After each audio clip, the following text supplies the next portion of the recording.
Shalom Bapak Ibu Saudara yang diberkati oleh Tuhan. Apa kabar Anda hari ini? Saya berdoa dan berharap kita semuanya diberikan kekuatan, kesehatan, kebugaran oleh Tuhan. Bapak Ibu Saudara yang dikasihi oleh Tuhan, selamat ulang tahun ke-22 GPB Friendship. Makin tangguh dan makin tumbuh di dalam Tuhan. Haleluya. Saya menyampaikan apresiasi penghargaan yang setinggi-tingginya kepada Bapak Ibu Saudara yang begitu berkomitmen untuk bertumbuh bersama di gereja Friendship ini. Kita tahu bahwa perjalanan 22 tahun bukanlah waktu yang sebentar, bukanlah sebuah perjalanan yang mudah, tapi hanya oleh karena kasih karunia Tuhan kalau kita boleh ada sampai hari ini. Segala puji, hormat, kemuliaan hanya bagi Tuhan Sang Kepala Gereja. Haleluya. Bapak Ibu yang dikasihi oleh Tuhan, apakah di usia 22 tahun ini kita menjadi pribadi-pribadi yang lebih dewasa di dalam Tuhan? Kita tahu bersama ada pepatah yang berkata bahwa menjadi tua itu pasti, tapi menjadi dewasa itu adalah sebuah pilihan. Ya. Jadi menjadi tua adalah masalah umur. Setiap orang tidak bisa menghindarinya, tetapi menjadi dewasa di dalam Kristus itu adalah pilihan dan komitmen setiap kita. Hari ini saya akan menyampaikan kebenaran firman Tuhan, bagaimana kita dapat bertumbuh makin dewasa di dalam Tuhan. Haleluya. Mari kita melihat kebenaran firman Tuhan dalam Filipi pasal yang ketiga ayat 12 sampai dengan ayat 14. Firman Allah berkata demikian, bukan seolah-olah aku telah memperoleh hal ini atau telah sempurna, melainkan aku mengejarnya kalau aku dapat juga menangkapnya, karena aku pun telah ditangkap oleh Kristus Yesus. Saudara-saudara, aku sendiri tidak menganggap bahwa aku telah menangkapnya, tetapi ini yang kulakukan. Aku melupakan apa yang telah di belakangku dan mengarahkan diri kepada apa yang di hadapanku dan berlari-lari kepada tujuan untuk memperoleh hadiah, yaitu panggilan surgawi dari Allah dalam Kristus Yesus. Haleluya. Bapak Ibu Saudara yang diberkati oleh Tuhan, dalam ayat-ayat ini terkandung sebuah kebenaran. Bagaimana kita sebagai orang percaya makin bertumbuh dewasa di dalam Tuhan Yesus. Rasul Paulus sebagai penulis kitab Filipi ini memberikan contoh dirinya, bagaimana sejak pengenalannya terhadap Kristus, dia bertumbuh makin hari makin dewasa di dalam Kristus. Haleluya. Tentu itulah yang dirindukan oleh Tuhan. Tentu itulah yang diinginkan oleh Tuhan dari setiap anak-anaknya. Tidak terus-menerus menjadi bayi rohani, tidak terus-menerus ingin akan air susu, tetapi bertumbuh dan mempunyai otot-otot rohani yang kuat, sehingga dia bisa menjadi berkat dimanapun dia berada. Menjadi murid Kristus yang tangguh, menjadi murid Kristus yang tumbuh, menjadi murid Kristus yang menjadi berkat bagi dunia ini. Haleluya. Nah, Bapak Ibu Saudara yang dikasihi oleh Tuhan, dalam ayat ini kita melihat bagaimana kita menjadi orang Kristen yang dewasa dalam Kristus. Yang pertama adalah bertumbuhlah semakin serupa dengan Tuhan Yesus. Di dalam ayat yang ke-12 di bagian awal dikatakan, bukan seolah-olah aku telah memperoleh hal ini atau telah sempurna. Apa maksud Rasul Paulus berkata demikian? Tentu ayat ini tidak bisa dihilangkan dari kaitannya dalam ayat-ayat sebelumnya. Di dalam ayat yang ke-10 dan 11, Paulus berkata demikian, yang ku kehendaki ialah mengenal Dia dan kuasa kebangkitannya dan persekutuan dalam penderitaannya, di mana aku menjadi serupa dengan Dia dalam kematiannya, supaya aku akhirnya beroleh kebangkitan dari antara orang mati. Jadi kerinduan terbesar dari Rasul Paulus. Itulah sebabnya di dalam versi bahasa Indonesia sehari-hari dikatakan yang paling kuinginkan ialah mengenal Dia dan mengenal kuasa kebangkitannya dan persekutuan dalam penderitaan di mana aku menjadi semakin serupa dengan Dia.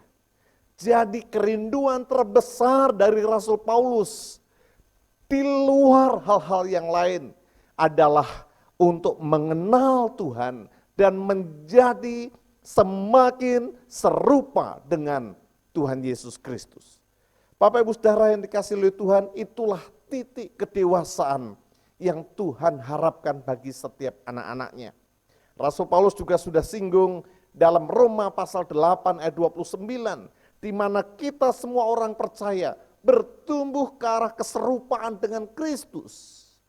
Dan itulah yang paling diinginkan, itulah yang paling dirindukan, itulah yang dikejar oleh Rasul Paulus, yaitu menjadi serupa dengan Kristus. Tapi dia berkata, bukan berarti dia sudah memperoleh hal itu atau telah sempurna. Dalam ayat berikutnya dikatakan, melainkan aku mengejarnya. Aku mengejarnya, kata mengejar dalam bahasa Yunani dari kata dioko. Kata dioko itu sendiri berarti berjuang, berusaha, dan mengejar. Pursu, chase, ya, mengejar dengan segala upaya. Dan bentuk kata kerja ini adalah present tense, artinya terus-menerus mengejar, terus-menerus berusaha, terus-menerus berjuang untuk menjadi semakin serupa dengan Yesus Kristus. Bapak Ibu Saudara, itulah kerinduan terbesar dari Rasul Paulus. Adakah itu menjadi kerinduan terbesar bagi kita? Sudah berapa lama kita mengenal Tuhan Yesus? Tapi apakah kita menjadi semakin mirip dengan Tuhan Yesus? Sedihnya, ada banyak anak-anak Tuhan yang meskipun ditinjau dari sudut waktu, dia sudah lama percaya kepada Tuhan Yesus. Tetapi pertumbuhan kerohaniannya masih anak-anak, masih begitu-begitu saja. Masih suka tersinggungan, masih suka ngambekan, malas ke gereja, malas berdoa, malas membaca firman Tuhan, tidak pernah bersaksi kepada orang lain. Tidak bertumbuh secara rohani. Padahal kerinduan Tuhan Yesus supaya setiap orang percaya makin hari makin bertumbuh menjadi semakin serupa dengan Kristus. Apakah itu yang kita kejar? Apakah itu yang kita perjuangkan? Apakah itu yang kita upayakan terus menerus? Dari hari ke hari, dari waktu ke waktu, dari tahun ke tahun, kita berjuang, kita mengukur diri kita. Puji Tuhan, tahun ini saya menjadi lebih sabar seperti Kristus dibanding dengan tahun lalu. Puji Tuhan, hari ini saya semakin menjadi kudus seperti Kristus dibanding dengan tahun-tahun yang lampau. Menjadi semakin Kristus harus menjadi kerinduan terbesar kita. Keinginan terbesar kita dibanding dengan hal-hal lainnya. Itulah kata dioko. Lalu di dalam ayat ini juga dikatakan, kalau aku dapat juga menangkapnya, karena aku pun telah ditangkap oleh Kristus Yesus. Bapak Ibu Saudara, kalimat ini adalah kalimat potensial yang mengarah kepada kepastian untuk memilikinya. Dikatakan oleh Kamus Fribourg. Jadi ini adalah kalimat potensial yang menunjukkan kepada kepastian untuk mendapatkannya, untuk dapat meraihnya. Jadi Paulus berkata, kalau aku dapat menangkapnya, menangkap apa? Yaitu menjadi serupa dengan Kristus, seperti yang dikatakan dalam ayat yang ke-10 dan 11 tadi. Walaupun dia belum sampai ke sana, tapi dia masih dalam upaya untuk mengejarnya. Supaya dia dapat menangkapnya, seperti Kristus telah menangkap dia. Dia berkata, karena aku pun telah ditangkap oleh Kristus Yesus. Bapak Ibu Saudara, saya pikir ketika Rasul Paulus menulis bagian ini, dia mengingat bagaimana Tuhan menangkap dirinya untuk dijadikan anaknya, untuk dijadikan hambanya. Tuhan tidak menyerah dengan Rasul Paulus. Meskipun Rasul Paulus itu membenci Tuhan, meskipun Rasul Paulus memberontak kepada Tuhan, meskipun Paulus yang waktu itu masih Saulus, berupaya untuk membunuh orang-orang yang mengikut jalan Tuhan, tapi Tuhan tidak menyerah dengan Paulus. Tuhan mengejarnya dan akhirnya Tuhan menangkapnya. Tuhan tidak menyerah dengan Paulus dan Paulus sadar akan hal itu. Kalau dia telah ditangkap oleh Tuhan dan dijadikan sebagai orang yang dikasihinya. Itulah sebabnya dia berkata, aku pun akan berusaha, aku pun akan berjuang, aku pun akan mengejar. Kalau aku dapat menangkapnya, menjadi semakin serupa dengan Kristus, aku tidak mau menyerah. Bapak Ibu Saudara, Paulus bukanlah orang yang sempurna. Kadang-kadang dia gagal.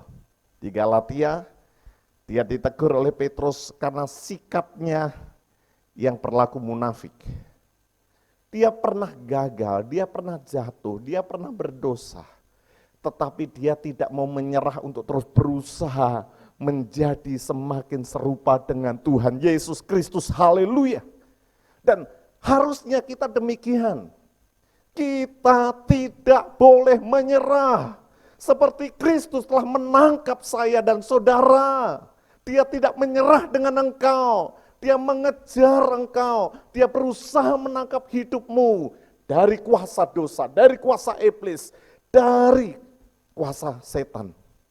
Untuk dijadikan miliknya, untuk dijadikan anaknya, untuk dijadikan umatnya. Tuhan tidak menyerah dengan hidupmu. Mengapa engkau menyerah dengan dosa? Mengapa hari ini engkau menyerah dengan iblis? Seharusnya engkau tidak menyerah untuk menjadi semakin serupa dengan Tuhan Yesus. Haleluya. Bagaimana kita menjadi orang Kristen yang dewasa dalam Tuhan? Bertumbuhlah menjadi semakin serupa dengan Kristus.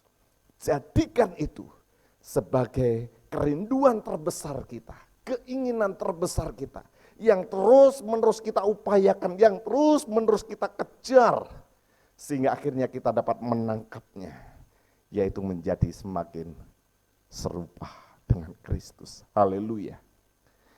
Yang kedua, bagaimana kita menjadi orang Kristen yang bertumbuh. Yang kedua, jangan biarkan masa lalumu menghambat pertumbuhanmu. Dikatakan di dalam ayat yang ke-13, saudara-saudara, aku sendiri tidak menganggap bahwa aku telah menangkapnya. Tetapi ini yang kulakukan, aku melupakan apa yang telah di belakangku dan mengarahkan diri kepada apa yang di hadapanku. Bapak Ibu Saudara, diulang lagi dalam ayat ini, bahwa bukan berarti dia sudah menjadi serupa dengan Kristus. Dia tidak merasa bahwa dia telah dewasa di dalam Kristus. Tapi dari waktu ke waktu dia akan berusaha, dia akan berjuang untuk menjadi semakin serupa dengan Kristus. Minggu lalu saya sudah menyampaikan firman Tuhan bahwa keselamatan kita itu adalah karena kasih karunia Allah semata-mata. Namun demikian Allah turut bekerja di dalam diri orang yang mengasihi Dia. Dan kita harus berjuang untuk terus-menerus mengasihi Tuhan. Dan demikian pun dengan Paulus di bagian ini. Dia ditangkap oleh Kristus dan dia berusaha untuk menjadi semakin serupa dengan Yesus Kristus. Bukan dia telah sampai ke level itu, tapi dia sedang memperjuangkannya. Dan yang dilakukannya yang kedua adalah dia melupakan apa yang telah di belakangnya. Apa sih yang ada di belakang Paulus yang dilupakan oleh Rasul Paulus? Ada dua hal. Yang pertama adalah dosa-dosa di masa lalunya. Kita tahu bahwa Paulus adalah seorang yang berdosa. Dia adalah seorang yang gigih berjuang menentang orang-orang yang mengikut jalan Tuhan. Tidak sedikit orang yang ditangkap, tidak sedikit orang yang dipenjarakannya, tidak sedikit orang yang disesah, tidak sedikit orang yang dianiaya, dan tidak sedikit juga yang dibunuh atas persetujuannya. Salah satunya adalah Stefanus. Saya merasa bahwa ketika Rasul Paulus membayangkan tentang itu, dosa-dosa masa lalunya bisa saja menghambat dia untuk bertumbuh makin maju. Tapi dia mengambil keputusan, aku mau melupakan apa yang telah di belakangku. Aku tahu bahwa Yesus Kristus telah mengampuni dosa-dosaku dan melemparkan dosa-dosaku ke tubir-tubir laut. Sehingga dia tidak lagi mengingat akan dosa-dosanya. Dalam perenungannya di masa tuanya, Rasul Paulus menuliskan dalam 1 Timotius pasal yang pertama ayat yang ke-15 dan 16. Paulus merasa bahwa dirinya adalah yang paling berdosa di antara orang-orang berdosa yang ada di dunia ini. Tetapi justru kesadaran itu membuat dia untuk menerima kasih karunia Tuhan. Dan dia menjadikan dirinya menjadi contoh. Kalau dulu dia begitu jatuh dalam dosa, begitu menjadi pembenci Tuhan, pemberontak kepada Tuhan, dikasihi Tuhan, menerima anugerah Tuhan dan diselamatkan. Maka orang lain yang berdosa pun mendapat kesempatan yang sama dengan dia. Tapi dia menolak untuk terus-menerus mengingat dosa-dosanya. Dia tidak lagi digayuti dengan dosa-dosa masa lalu. Sebab dia tahu bahwa dosa-dosa di masa lalu sudah dipikul oleh Tuhan Yesus di atas kayu salib. Bapak Ibu Saudara yang dikasihi oleh Tuhan, hal yang sama. Kalau engkau masih digayuti dengan dosa-dosa masa lalu, mungkin engkau pernah jatuh dalam dosa perzinahan, mungkin engkau pernah jatuh di dalam dosa narkoba, mungkin engkau pernah jatuh dalam dosa-dosa yang lainnya, dan engkau terus memikirkan itu, engkau terus diikat dengan dosa-dosa itu. Padahal engkau sudah datang kepada Tuhan, padahal engkau sudah minta ampun kepada Tuhan. Tapi engkau terus membiarkan dirimu digayuti dengan dosa-dosa masa lalu. Maka itu bisa menjadi penghambat pertumbuhan kerohanianmu di dalam Tuhan. Karena itu putuskanlah, melupakan apa yang telah di belakang, yaitu dosa-dosa yang kita lakukan di masa lalu. Sadar betul saya orang paling berdosa, sadar, tapi tidak membiarkan dosa-dosa itu mengikat kita, sehingga menghalangi pertumbuhan rohani kita. Yang kedua yang dilupakan oleh Rasul Paulus adalah kebanggaan terhadap diri sendiri. Itu dikatakan dalam ayat-ayat sebelumnya, yaitu dalam ayat yang ke-5 sampai dengan ayat yang ke-9. Bapak Ibu Saudara, kita tahu bahwa Rasul Paulus background-nya adalah orang-orang Yahudi. Dan salah satu sifat orang Yahudi adalah membangga-banggakan tentang kebenaran dirinya. Kalau mereka berkumpul, mereka ngobrol, biasanya obrolannya berkisar, kamu keturunan siapa? Silsilahmu dari siapa? Karena faktor silsilah itu menentukan kedudukan prestise seseorang. Atau kamu sudah berapa kali membaca Taurat? Sudah berapa kali kamu hafal hukum Taurat? Jadi selalu itu yang menjadi ukuran kebanggaan. Itulah sebabnya Rasul Paulus berkata, aku orang Ibrani asli, aku keturunan Benyamin, aku melakukan hukum Taurat dengan tidak bercacat. Aku penganiaya jemaat itu sebagai kebanggaan. Ya mungkin di keyakinan yang lain itu masih sama kebanggaan yang seperti itu. Tetapi ketika Paulus mengenal Kristus, maka kebanggaan diri itu dianggap sebuah kerugian.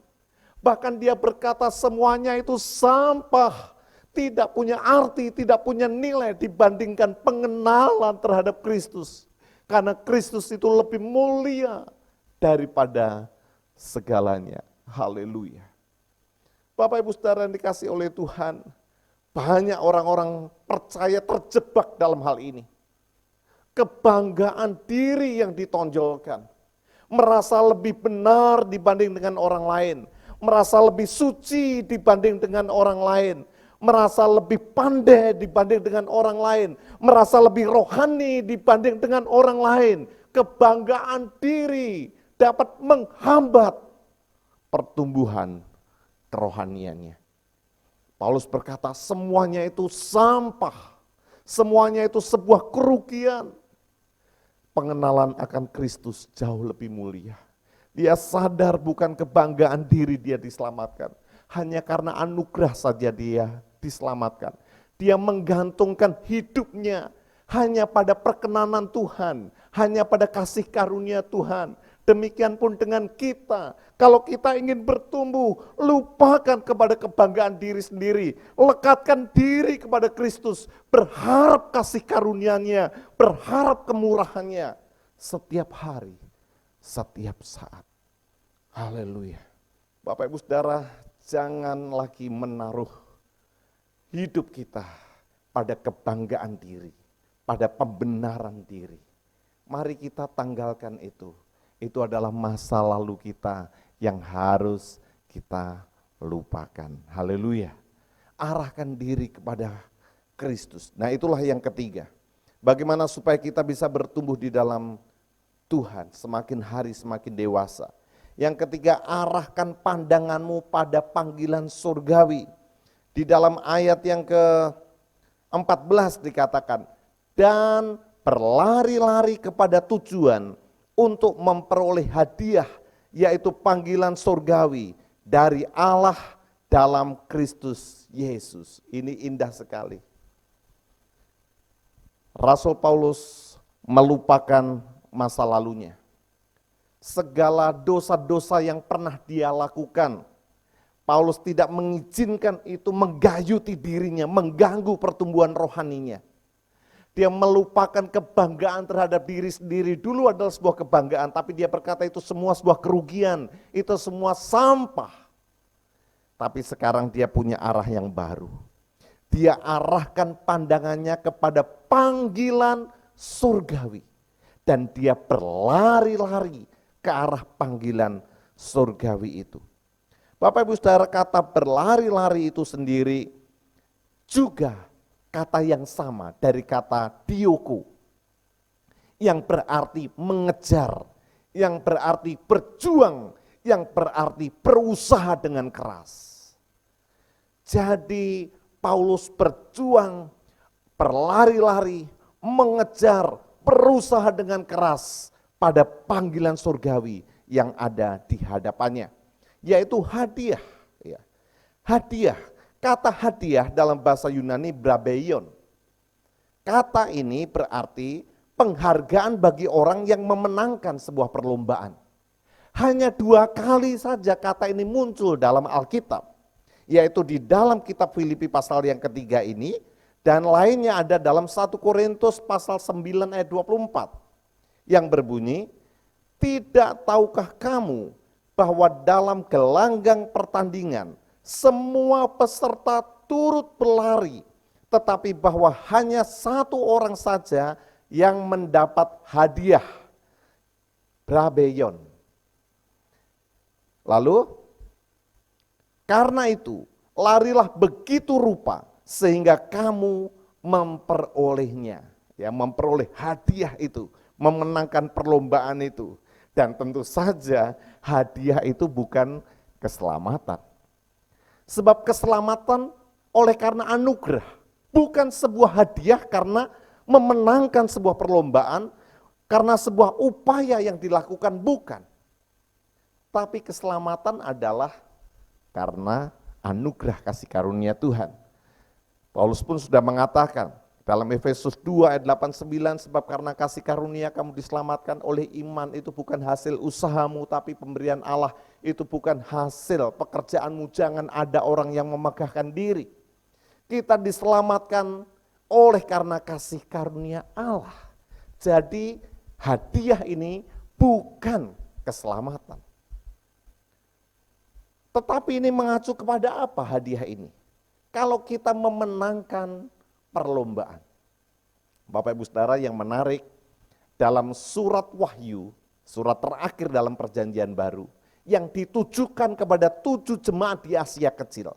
Dalam setiap surat kepada 7 jemaat di Asia Kecil itu, selalu diakhiri, barang siapa yang menang, dia akan memperoleh mahkota kehidupan, dia akan memperoleh mana dari surgawi, dia akan mendapatkan batu putih yang berisikan namanya, yang dia dan Allah saja yang tahu. Barang siapa yang menang. Nah, itulah hadiah-hadiah yang Allah siapkan. Mahkota yang Allah siapkan. Dan hadiah itu tentu saja berbicara tentang pengadilan Kristus, yaitu bema. Tentang hal itu Rasul Paulus juga sudah mengatakan di dalam 2 Korintus pasal yang kelima ayat yang ke-10. Sebab kita semua harus menghadap tahta pengadilan Kristus, supaya setiap orang memperoleh apa yang patut diterimanya sesuai dengan yang dilakukannya dalam hidupnya ini, baik ataupun jahat. Kursi pengadilan Kristus adalah sebuah penghakiman hanya bagi orang yang percaya kepada Tuhan Yesus. Isunya bukan untuk membuang seseorang ke neraka atau meletakkan seseorang di surga, bukan. Tapi isunya adalah untuk menguji perbuatan orang sejak dia percaya kepada Tuhan. Apakah dia akan mendapat hadiah itu? Apakah dia akan dinyatakan menang dan memperoleh upah yang dijanjikan? Atau dia akan mengalami kerugian dan dia akan menderita malu? Pilihannya di situ. Nah, saya percaya bahwa Rasul Paulus dalam konteks ini juga dia mengejar, ya, dia berlari-lari, dia berusaha, dia berjuang untuk mendapat hadiah ini, yaitu di depan kursi pengadilan Kristus.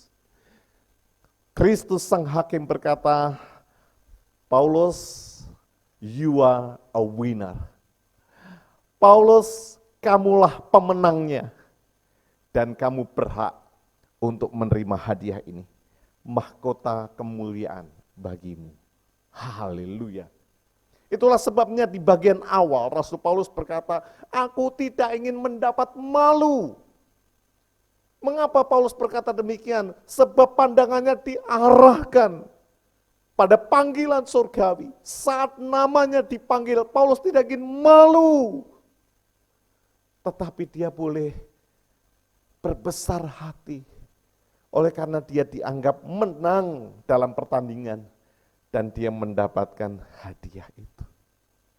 Bapak Ibu Saudara, setiap kita, nama kita juga akan dipanggil. Di kursi pengadilan Kristus. Disaksikan oleh semua orang kudusnya. Nama kita akan dipanggil satu persatu untuk menghadap kepada sang hakim, yaitu Tuhan Yesus Kristus. Dan disitulah kita akan diadili. Apakah perbuatan kita baik atau jahat?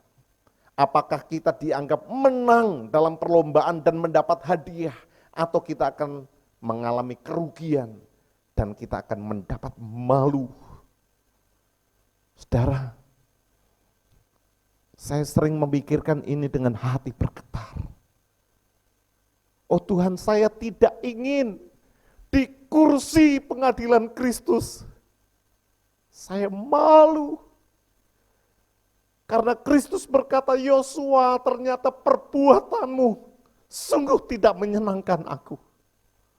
Perbuatanmu, pelayananmu hanya untuk memuaskan dirimu sendiri. Tidak ada satupun yang kudapati yang berkenan kepadaku.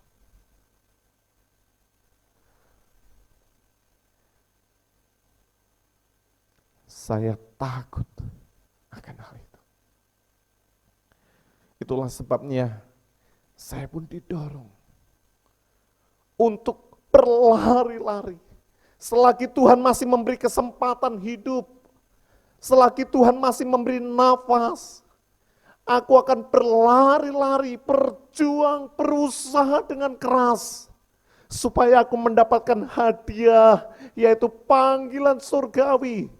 Saat Tuhan memanggil namaku, aku didapati setia. Aku didapati mengakhiri pertandingan dengan baik. Aku didapati sebagai pemenang dan berlayak menerima hadiah. Adakah ini kerinduanmu juga, saudaraku? Mari di usia 22 tahun gereja kita, sampai di mana tingkat pertumbuhan kita? Biar kita tidak santai-santai sebagai anak-anak Tuhan. Ya, yang penting saya diselamatkan.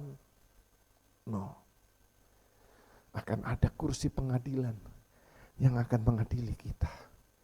Mari kita berlari-lari, mari kita berusaha, mari kita berjuang dalam hidup ini supaya kita mendapatkan hadiah yang disediakan. Kita melayani Tuhan dengan sungguh-sungguh. Hidup kita menjadi berkat bagi banyak orang.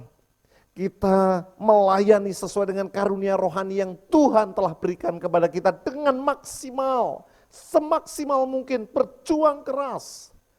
Sehingga kita nanti pulang, kita puas ketika Tuhan berkata, you are a winner.